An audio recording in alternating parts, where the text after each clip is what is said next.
Hello, everybody. What's up? What's going on? And welcome to the 43rd episode of Raptors in One. So, the 2022 NBA draft has already happened, and I'm going to be talking about what the Raptors have done.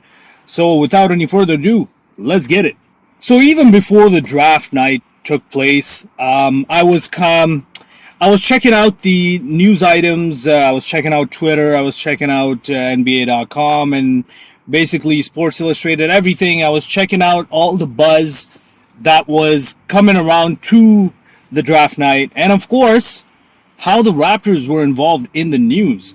And there have been Bleacher Reports, and it was all blown up on Twitter how, Portland was being very aggressive, trying to pursue OG Anunoby. Then, of course, there was the whole OG Anunoby not being pleased with his role in Toronto Raptors at the moment.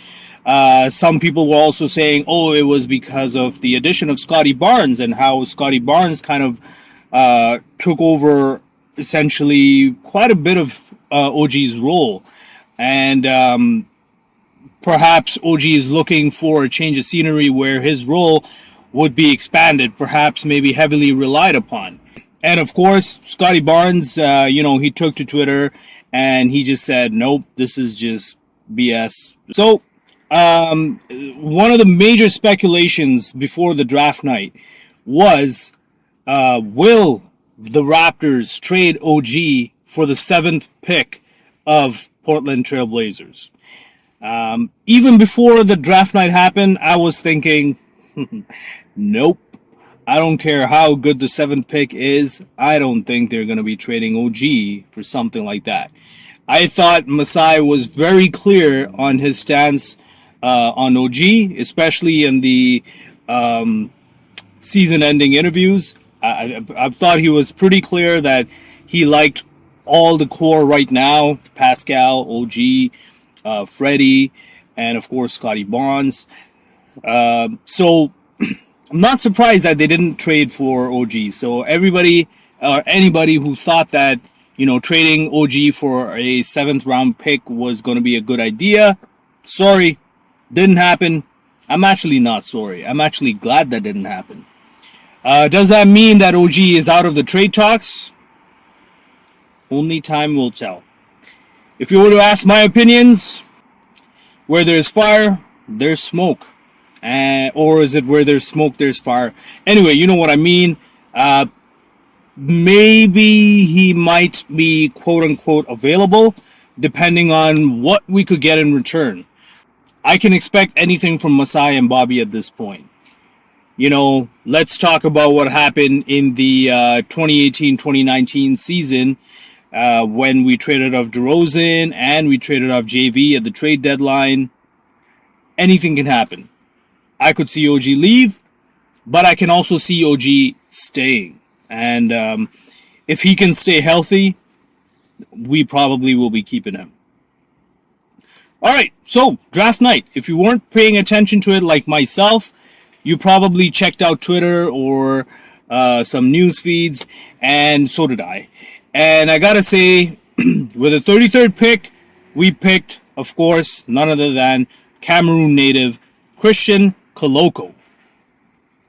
Right away when I first heard about this, I was like, okay, Christian Koloko at the 33rd pick. Now, if you've been keeping up with my episodes since day one, you would have realized that I don't really care too much about the rookies and maybe even the draft, to be honest. Because it's not so because I don't think that they have the potential or anything. It's more of, I'm being realistic. You could be a stud in college, high school, university, whatever, as a basketball player. But this is big time. This is showtime. You got to show up. If you can't show up, it doesn't matter how good you were in college. You got to show up here on the big stage, the NBA, the professional stage. And the NBA game is totally different from college, high school, university, whatever it may be. It's a totally different game. So, Christian Koloko. Talking about Christian Koloko here. Looking at his physicality, he kind of reminded me of Pascal a little bit. Of course, he wasn't as wiry as Pascal. He's actually his physicality is not bad for a rookie, and especially at his height and size. Yeah, he's apparently he's been putting on mass every year in Arizona. So good for him, right? And it shows. It shows that, especially at the center and power forward position, he may not necessarily have the physicality to keep up with the likes of Joel Embiid, or maybe even Jokic, but that doesn't mean that he won't necessarily be a good defender either. Speaking of defense, I found out that he was the Pac-12 Defensive Player of the Year and Most Improved Player of the Year. Apparently, the way he's been making improvements to his game have been phenomenal. Almost kind of like Scotty Barnes-ish, where he drastically improves every year, and he adds an element to his game every year. So that's great. That's kind of what we want. And a lot of analysts and sportscasters, they were speculating about this pick, and they were basically saying that this is a very Raptors-ish pick. Yeah, when we look at it, he's got a 7.5 wingspan, 7.5 feet wingspan. Yeah, that's crazy. And of course, he's kind of like 6'10 or 6'11, I think. I don't remember exactly his height. He's around there, and versatile defender. He can switch. His perimeter defending, not the best, but it's underrated, which means there's room for improvement, and there's definitely some upside to it. The major thing is he is a rim protector, almost a very true center, almost. Like when I first saw his highlights, I thought, okay. At first, he kind of reminded me of maybe like a Dikembe Mutombo at first, because I was like, okay, he's a good defender. I can see his defensive instincts are amazing, and if we polish it up a tad bit more, he would be like the Stifle Tower himself, Mr. Rudy Gobert. But when I saw his workout tape during the Clutch Pro Day at Clutch Sports, he was showing some. He was definitely showing some good. I'm not going to say elite yet, but definitely some good post moves. And I'm sure, like at the NBA level, and with the kind of staff that we have, the player development staff, and of course the type of defenders that he's going to go up against, he's definitely going to improve his post game. Then what was surprising for me, and again, I didn't see these moves in the highlights, was that he actually has a decent shot. Mind you, again, these are highlights, so obviously they're not going to show him missing, but he did show some decent range.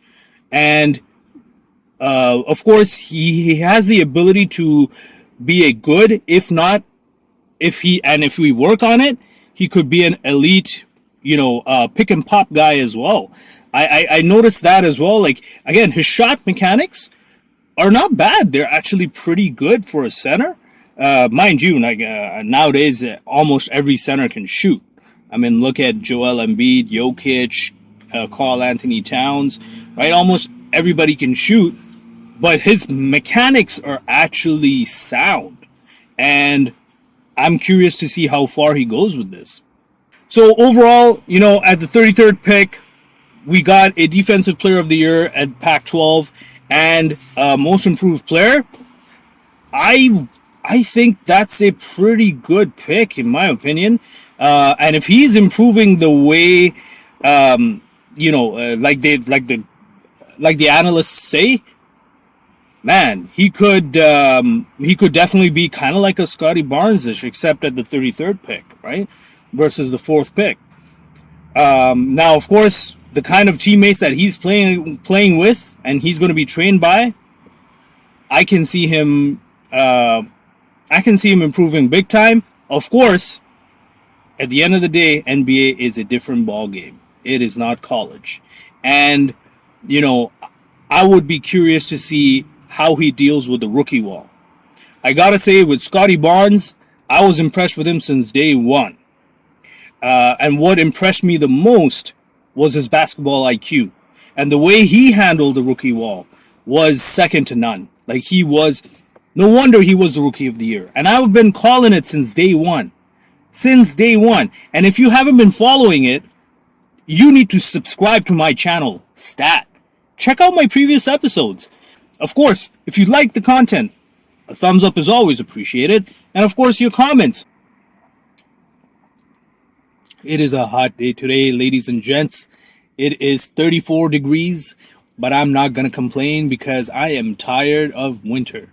I have been saying it, and yes, it's hot, it's sticky, but I'm loving it. This is summer, and of course, I got my iced coffee from Tim Hortons. Yeah, baby, let's keep hydrated.